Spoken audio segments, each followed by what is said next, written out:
You're listening to the Simply Flawsome Show, a podcast designed for you to listen, learn, and leverage. Please welcome your host, Zoe Turner.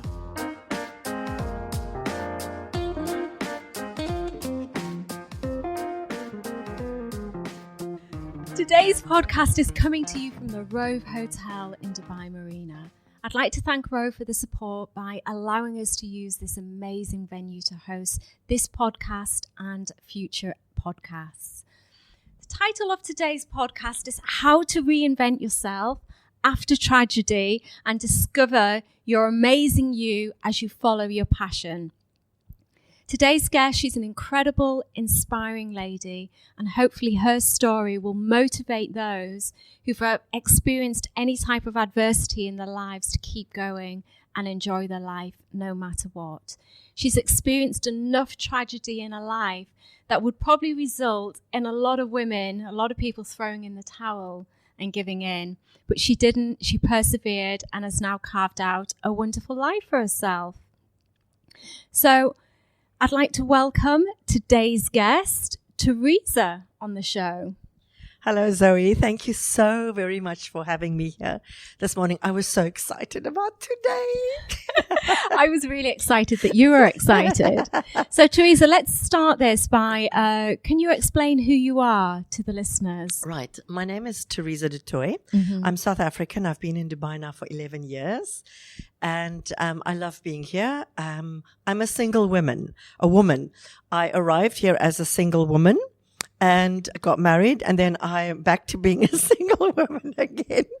Not to my own decision or my own choosing, but yes. And what I do here in Dubai is because of what I went through, I actually discovered what my life's passion was. And so what I do in Dubai is two things. I conduct wedding ceremonies as a wedding celebrant. And I call myself a destination wedding celebrant because apart from doing weddings here in the UAE, I've also done weddings in Bahrain as well as Sri Lanka. So the world is my oyster. So all the bridal couples out there, I can go anywhere. What is a wedding celebrant? A wedding celebrant is normally what the priest or the reverend would do. What is happening nowadays is that couples don't want to have a church ceremony as such because it's quite restrictive. There's a certain format that they have to stick to, and it has to be very religious. By using a celebrant, they're having, they call it either a celebration ceremony or a blessing ceremony. So basically what I do is I conduct the whole ceremony like what the priest or the reverend would do, but now it's got the freedom of adding whatever you want to it. So I always say to my couples, we can personalize this as much as you want to.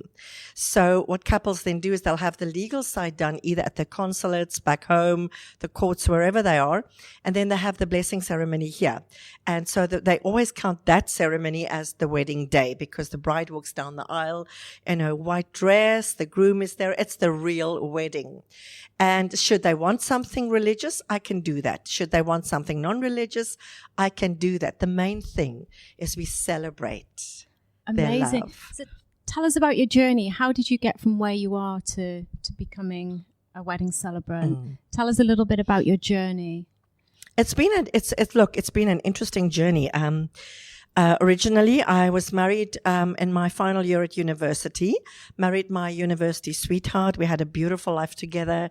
He was amazing. He was such a kind, loving man, a great husband, a great father. We were married 30 years. We have 3 kids from that. They're all adults now. And then my husband contracted, I never knew you could get tongue cancer. So he got tongue cancer. And by the time it was discovered, it had basically invaded his whole tongue. And so when we went to see the specialist in Cape Town, South Africa, to determine, okay, what's the next step?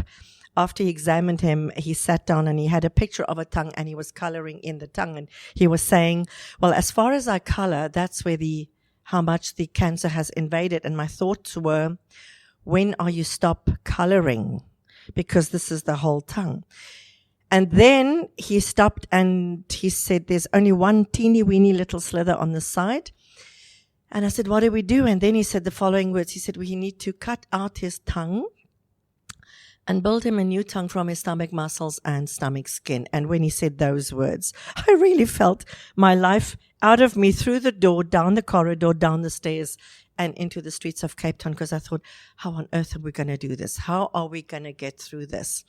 And it was a very, very traumatic experience, truly extremely tough. Sounds like something out of a horror movie, having to cut out your tongue. Yeah, I tell you, I couldn't imagine it. So we had to, he had to see a whole ton of other specialists, and they all concurred this would be the best route forward, because they said, look, if we don't remove the tongue now, once it's gone to the back of the throat, then they can't do anything. So then we had to book a theater date in December. And of course, you're groping and looking for any sort of miracle, anything just so that you don't have to face this. And what then happened was that we booked the date. So now we go back home. So now we're looking for miracles. We're looking for all sorts of things. What should he eat? What should he drink? Well, how should he boost his immune system? And it got to a point where he came from a test that he had done, and he came back home, and we were sitting drinking coffee outside on the deck outside our house in Knysna. And he said to me the following. He said, I've decided I want to go ahead, have my tongue removed. Let's get this over, cut this out, and let me move on with my life. And when he said those words, my first thoughts were, please, no, not that one, not that one. But I said to him, my darling, if that's your decision, I will support you. I will be with you all the way. So that's what happened. We went on to Cape Town, had the surgery. I remember when the doctor came to see him, the anesthetist, I was sobbing my guts out. And she turned to me and she said, shall I give you some medication? And I said, no, crying. I said, no, because I don't want to have my feelings numbed. I needed to work through this traumatic event. Philip had the operation. He recovered remarkably well for someone who's gone through such a severe thing. We had a speech therapist friend who visited him, and she said she's never seen a patient recover so speedily from this particular type of operation.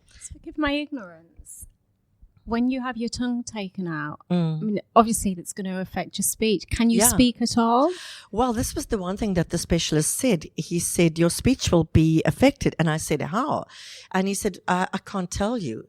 And then Philip's speech was affected, and he sounded like a guy, who had a hot potato in his mouth. Like that. He spoke like that. And the interesting thing was, Zoe, is that Philip was an introvert by nature.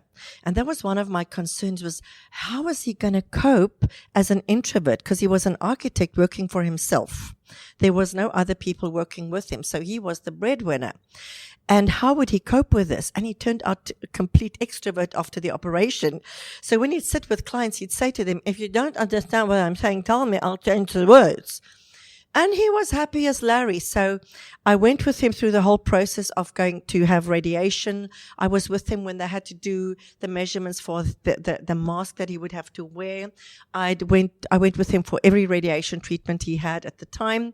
I was with him through the whole thing because I felt I needed to be there and experience what he's going through, so he's not alone in all of this. And he recovered remarkably after the radiation. He was back at home working. He was doing some woodworking, building cupboards and stuff, because he was a handyman as well. And he was doing some gym, and he was really looking good. So all his food, of course, had to change to liquids. So everything had to be liquidized. And so for the year, everything was great. So he had the operation December. The year was great. And then came December, January the following year, he started saying to me that his mouth is very sore. And then when we went back to Cape Town to have biopsy done, the verdict was that the cancer has actually now started in the soft tissue of his mouth. And the only thing that they could now suggest, he's already had radiation. They couldn't do that. So it had to be chemo. And so he started the chemo. And it really badly affected him. For 3 days after getting the chemo, he would be out like a light. I mean, he would sleep and he'd feel awful. And then from the 4th day, he's back to normal again. And this was a weekly dosage he had to take. And then what happened is that it actually started eating a hole through his flesh.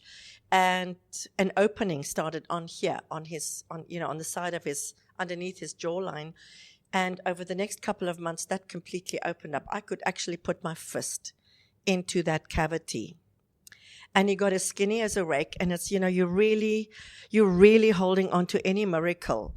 And you've got to fight against fear, because when I'd see the fear just wanted to envelop me. So my belief and my faith in God that He would bring us through this, that's what really kept me going.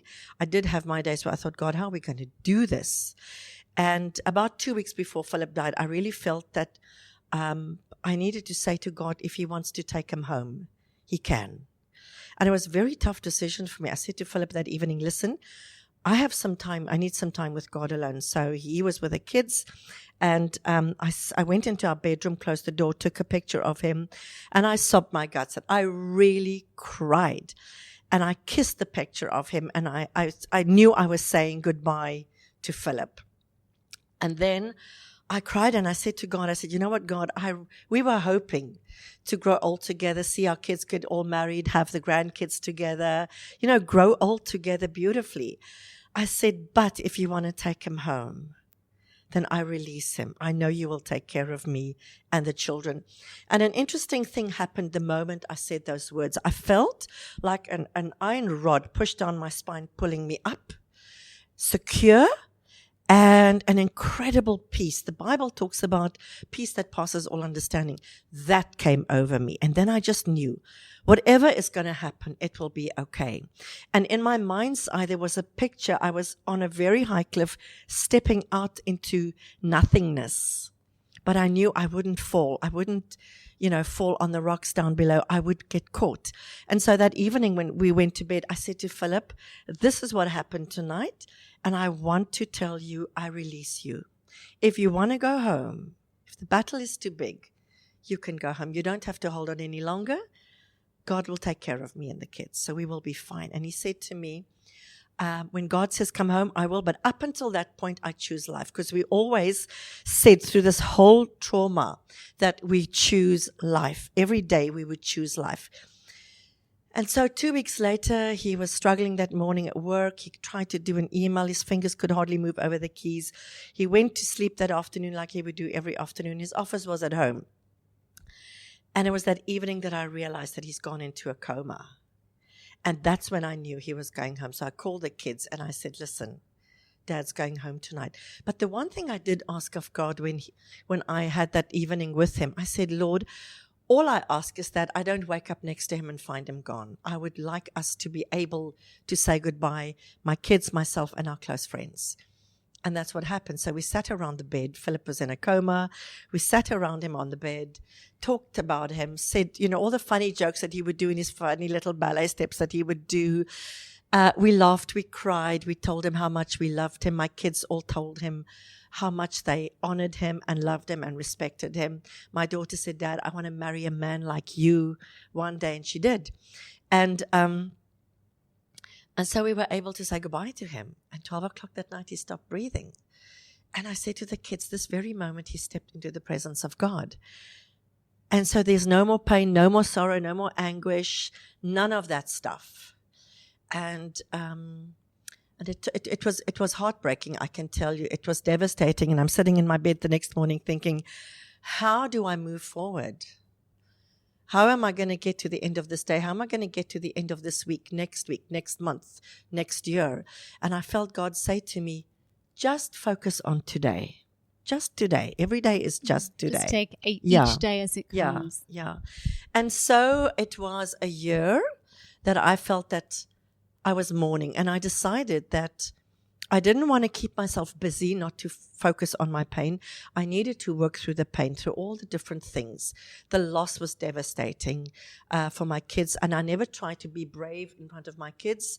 They could see when I sobbed and cried, and they were also heartbroken and sad, and it was devastating for them. And it was a year, and I remember I stood in my lounge, and it was in August. It was a winter's morning, and in front of our house we had this beautiful old oak tree. And just before spring, they start budding, and then these beautiful lime green leaves come out. And I saw the buds, and I was having a cup of coffee in my hand, and I was talking to God, and I was saying, there's new life in the tree. is my season of mourning over? And is this now the new season for me? And basically it turned out to be like that. So I could truly say that after a year, I felt that my heart was completely healed. I could look at pictures of Philip. We could talk about him. There was no sadness, no sorrow, only happy memories, you know. And I can really honestly say, Zoe, that God brings a complete restoration because he doesn't do a half job. And so truly, he gave me a completely refurbished heart, totally restored and renewed. And so I stayed on for another 4 years, and then I decided, no, I need to move. I want to, the world's my oyster. So I moved to Dubai at the time, but also... Why Dubai? I was living in a small town in South Africa, and I've always thought the world is an amazing place. And then I thought, okay, I need to move, but where to? And then I thought, okay, crime-free and debt-free. Those are important things. Crime-free and tax-free. Those are two important things for South Africans. And my daughter at the time was working as crew for Emirates. And I thought, well, I'll come and have a look. I was here before, the year after my husband died. My younger son and I came. Never thought of ever moving here. That would happen. So I came. And I thought, why not? So I moved, got rid of everything in South Africa, moved myself here, and within 6 weeks I had a job. But I knew I wanted to get married again, and I knew I would have somebody again. And that was also part of my healing process, because I said to the Lord, he needs to heal my heart completely. Because if I'm going to meet somebody again, if you carry luggage with you and baggage with you emotionally, you're schlepping that into a new relationship. That's not a good thing. And geez, it took another 4 years before I met this amazing man. I had dinner with friends one night, and I said to them, listen, don't you know any single guys my age? And they said, yeah, we've got this one friend. And I said, guys, what's wrong with you? Organize something. So they did. So they organized a dinner for us the following evening at the hotel I was working at that time. And so when I walked into the restaurant and I saw him, and I didn't think, ooh la la. I just thought, he's got silver gray hair, blue eyes. We had a great evening, lots of laughs. He came from the same city as I that I was born and raised in. He turned out to be an architect. We had a lot of things in common. Where I came from, I had worked for his best friends, So we had a lot in common, and we swapped business cards. And at the end of the evening, when we all said goodbye, I said to him, let's have coffee sometime. And his answer was, I'd like that. And I thought, good answer. Because he could have said, yeah, which means I'll never call you. And he did. He called me. And we wanted to go and see a musical, couldn't get the tickets. I had spoken about the Marigold movie. So you forgot about coffee. You went for the musical. Yeah. So he then said, listen, we can't get tickets for the musical. There's no good movies, but you spoke about a movie, The Amazing Marigold, that movie. And he said, I would love to see that. And I've got the DVD. So he came. We never watched the movie. And we just spoke, and it was so easy. It was just very easy. And he told me about his life. He'd had 2 bad marriages. He's got 3 kids, but he lost a son when the son was 27. And I told him about my life. And at one point I said to him, so, what are you looking for? And he said to me, I have so much love to give. I'd love to have somebody in my life again. And then he moved to the edge of my couch and he went like this. One thing is for sure, both hands in the air. One thing is for sure, I never, ever, ever want to get married again. And I looked at him and I said, look, I can understand where you're coming from because of your experience. And he said, what about you? And I said to him, look, I've had a fantastic marriage. I love marriage. I want marriage. I'm not into one-night stands. I want to meet a guy, fall in love and marry and build a great life. What is it about marriage that you love? Because you were saying earlier that you've reinvented yourself as a wedding celebrant and you love the whole process. What is it about marriage? You know what it is? It's the commitment, but it's the commitment that is not because of a piece of paper. That's part of marriage. But it's being in a relationship where you are loved unconditionally, where you are loved for who you are. It gives an incredible sense of security, that feeling of being loved and having your heart flooded with so much happiness. So it's not so much the marriage within itself, or is that part of it? It's part of it. It's like for me, marriage it's a relationship. I always, if my husband, even when I was married to Nick now, whenever he went out and he would come back, both of them, whatever I was doing, the moment they would come back from wherever they went, I would drop everything, go to them at the door, hug and kiss them and tell them I love them, That's part of the relationship, so that everything you do is an expression of the love you have for that person. And it's about wanting to spend time with that person. I always felt when women would say, oh, I can't stand it when my husband does that. Or now he's on leave and I wish he'd just sort of, go and spend some hours somewhere. And I think, what's wrong with you? You should want to be able to spend time with each other. And I'm not saying 24/7 always, but your desire must be that you want to spend time with each other. And I'm not saying that doesn't mean that you can't go out with your girlfriends or go on a chick flick movie or something like that. But the whole thing is that because you love each other, because it's joyful to be together, to spend time with each other and to be basking in the love that you have for each other, you want to be with each other. You want to do things together. Okay, so you embarked on a relationship with this gentleman. Yeah, and when I told him, look, I'm looking for marriage, and he said to me, good for you, but that's not what I want. That's not for me, but good for you. Well, 6 weeks later, he called me the one morning after he'd visited me the night before, and he said to me, listen, I was at the traffic light last night waiting, and he said, suddenly I felt as if I was hit by a tsunami wave, and I realized I've fallen in love with you. He said, it's come completely out of the blue. It's totally sideswiped me.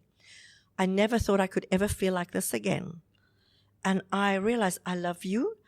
I want to marry you and I want to take care of you. And I love you,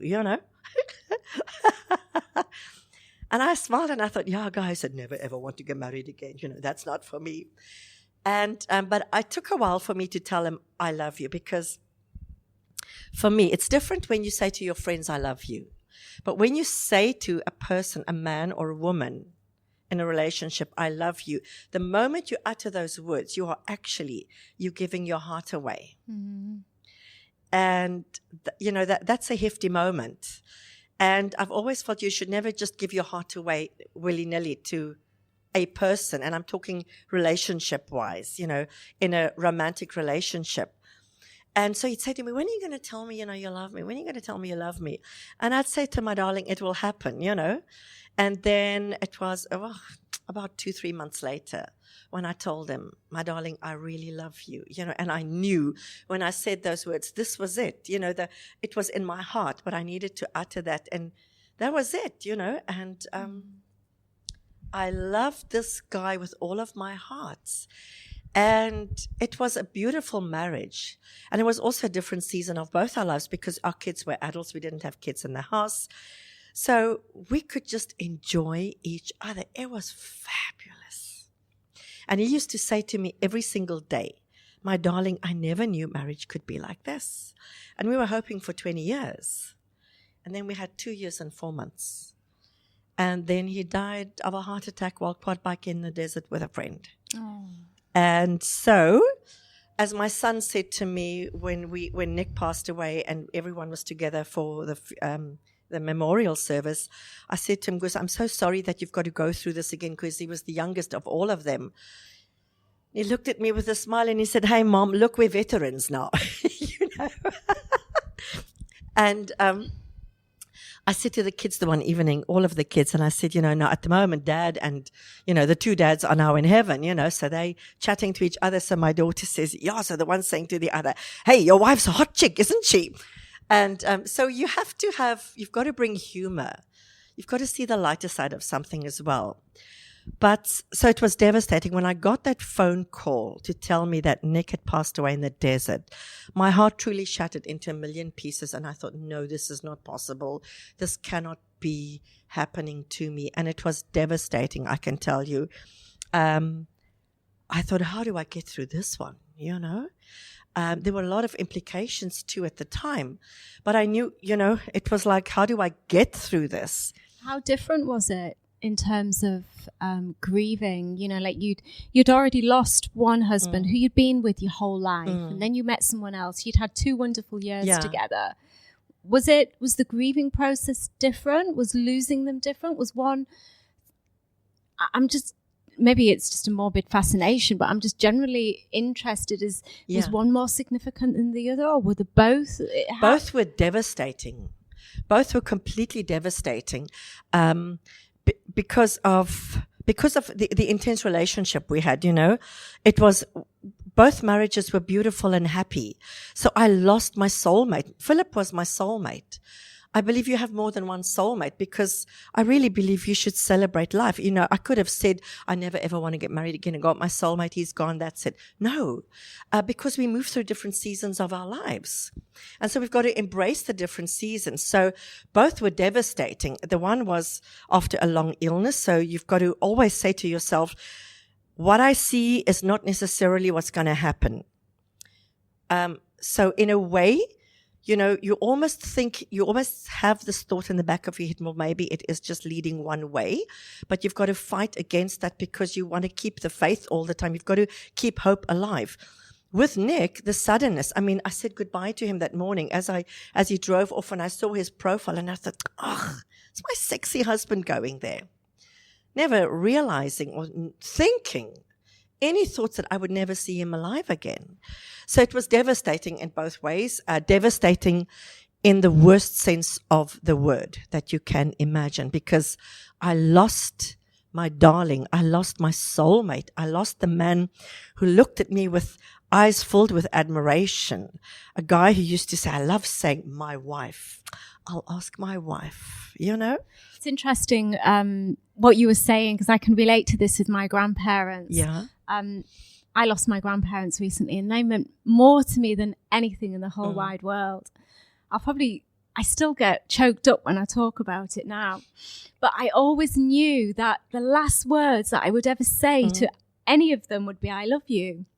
I always knew, you know, that, because that was always the last word that I would say. Yeah. And you were saying, like, with your husband, like, you would always, you know, whenever they were going away or out the door, you'd always give them a kiss. Yes, and say, I love you.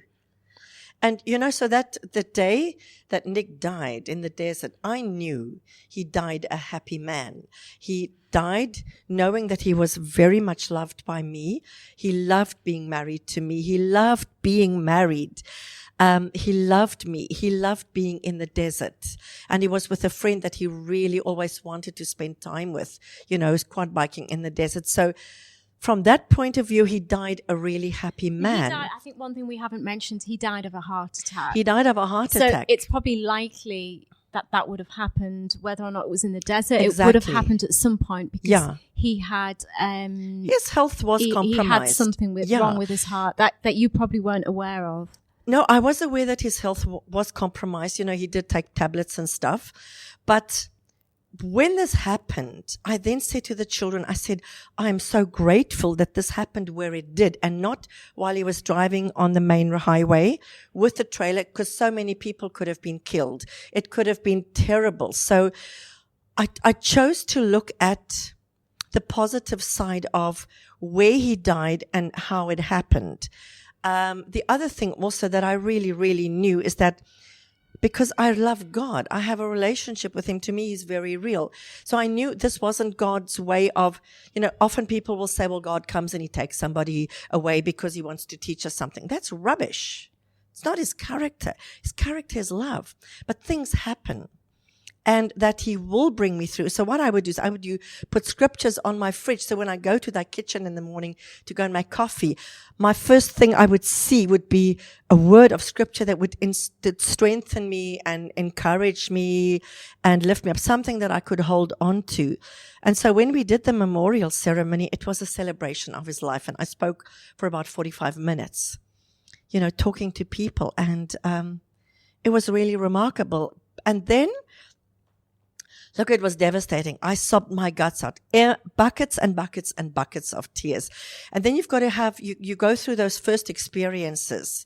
I remember we went to see a lawyer in that time with my stepkids, and we were on the metro, or on the tram. And I'm looking out and I see the traffic going, and I'm thinking, everybody's carrying on with their lives, but nobody knows my life's been devastated because I lost my loved one. And it was these strange things. And then going into the supermarket, going to fill up the car, those first things of everything, then the first birthday, the first Christmas, the first everything, having to work through all of that. And once again, I took the time out to really mourn and grieve, because I do think that's so important, because then you go through the process and your heart can be restored completely, and your soul, so that you can move forward and move into life and celebrating life again. And the funny thing was, Nick would always say to me very seriously, my darling, God forbid I die before you. But if that happens, mourn me as long or as short as it takes to get your heart healed. Once your heart is healed, go out, meet a guy, fall in love, and get married again. He said, because you're too vibrant a woman not to be loved by a man and not to love a man. And so, yeah, here I am, 4 years on already. It's been 4 years that he's gone. And it was about a year after he passed away that I was sitting and I was thinking, I know good comes out of tragedy, because God is always able to bring good out of bad things. And I felt at times like a pregnant woman. I felt that there's stuff on the inside that I needed to share, but I didn't know how. I didn't know what platform. And I've always also loved public speaking.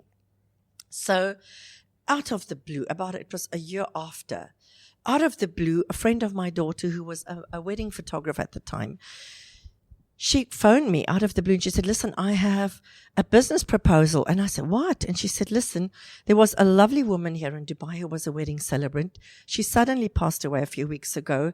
We all loved her, and there's been such a hole left in the wedding community. And I know you love marriage. You love public speaking. I think you'd make a fantastic wedding celebrant. So please consider becoming a wedding celebrant. So my first words to her, well, what does a wedding celebrant do? So she told me, and then I Googled. And that's when I discovered the wonderful world of wedding celebrant. And as I was reading, I thought, this is it. This is it. It just resonated with me. And I knew this gives me the platform. I love marriage. I can speak into people's lives. I have much to share, you know.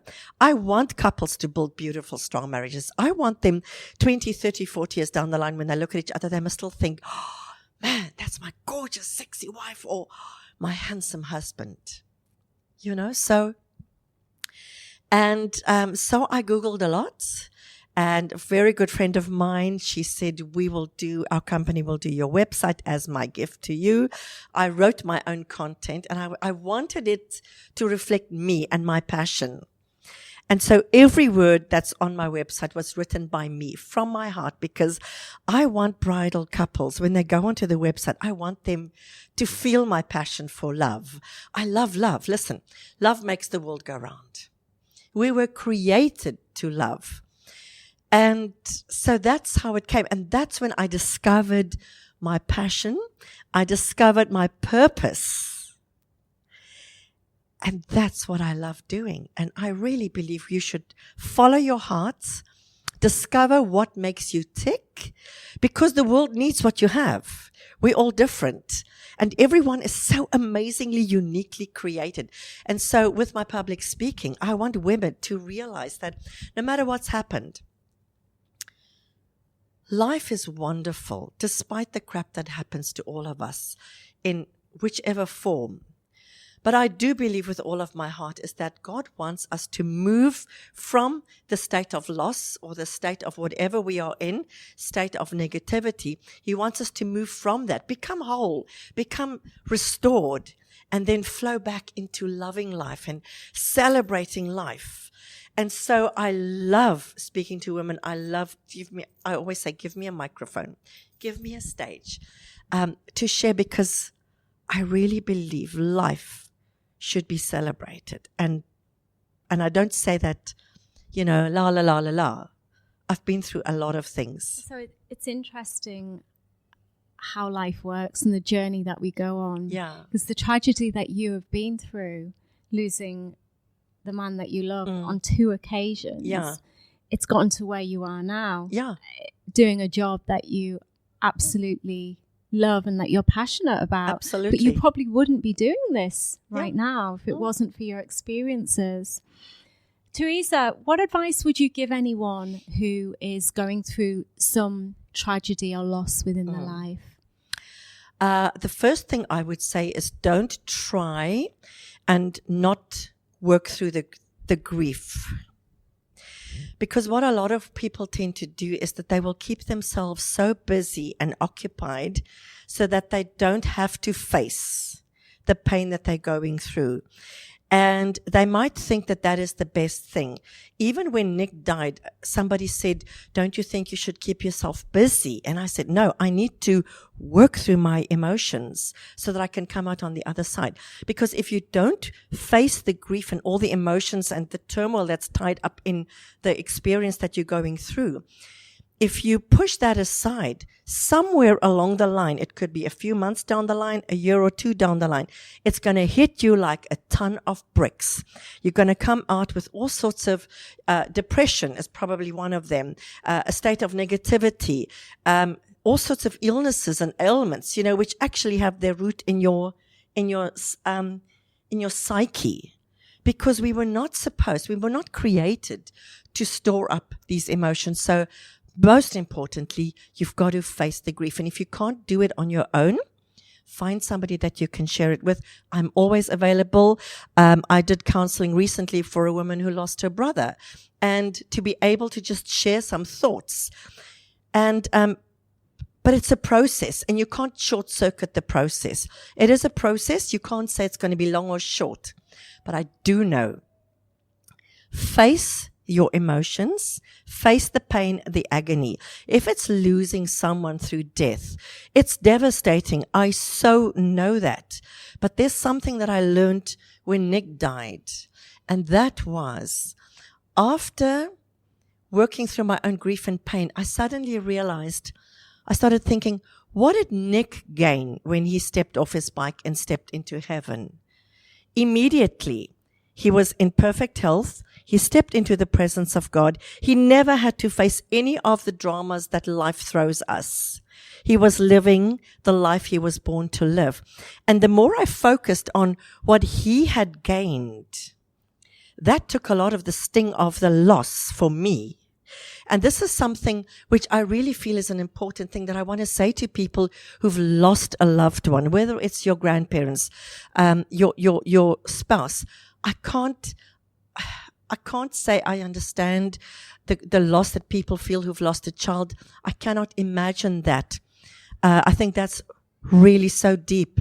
But the one thing that I've learned is that the reason the grieving in the beginning is so tough for us, and why when somebody is maybe very ill, we're praying constantly for a miracle, a miracle, a miracle. We don't want to let go because subconsciously we don't want to face that moment where that person then passes away and we have to now suddenly deal with the grief. So we want to postpone the grief.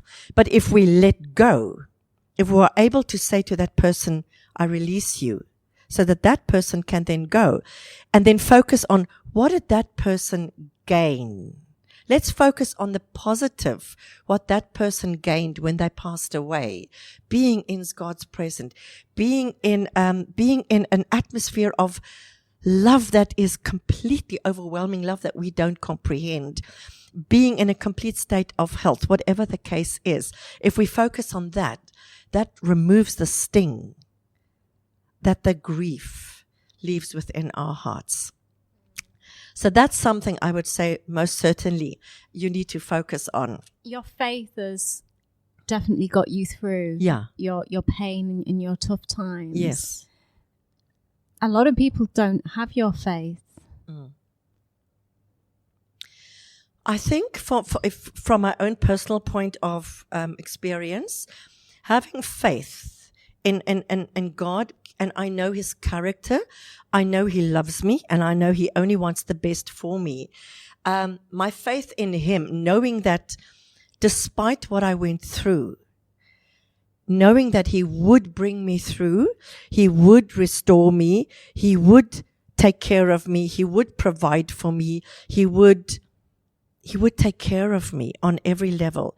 That was what I held on to when I felt I couldn't cope. And I often think if you have no belief system, I think it becomes harder, because what do you hold on to?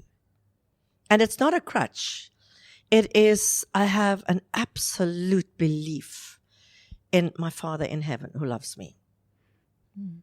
I truly believe that our pain is packaged in a certain way for a reason. Why do you think your pain was packaged in this way? Look, I don't think it was ever part of God's plan for my life, because it's not his nature. However, because he says he is able to bring good out of any bad circumstance, I knew that while I was grieving Nick, I knew some good must come out of this. So, and the good that's come out of this is that if my story can help somebody else work through their loss and their grief and get them to a place of wholeness and embracing life again, it was all worth it. Because life is not just about me, myself, and I. We're all connected to one another in some way. And so when I share my story and it can mean something to somebody else, then that was worth it. If I can help somebody else move through their grief and loss, then it was worth it. And if I can help somebody who's been married, say, twice or thrice, and they've had bad marriages, and help them to discover the joy of a beautiful, fulfilling, happy marriage, it was all worth it. That's fantastic.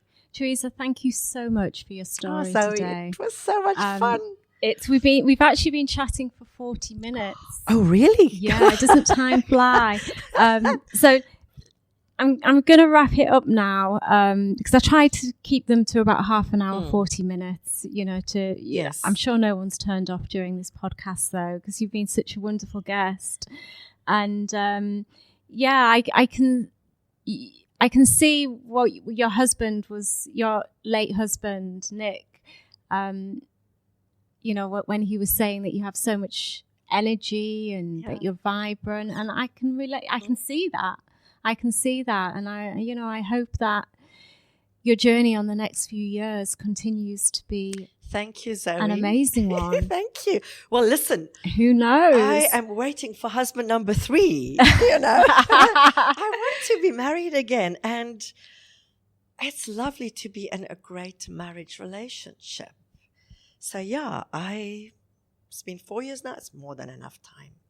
Yeah. So I'm sure you will meet someone with your amazing energy. Hope and I have faith. Yeah, fantastic. Thank you so much for coming on today Zoe, and sharing your story. Thank you so much for asking me. It was such a beautiful moment in time. Thank you for asking me, and thank you for giving me the platform to just share my story. And I hope that it's been able to touch the hearts of people and women out there. And blessings upon all your podcasts. Thank you so much. And thank you again to Rove Hotel in Dubai Marina for allowing us to use this fantastic space to record and film these podcasts. So until next time, thank you.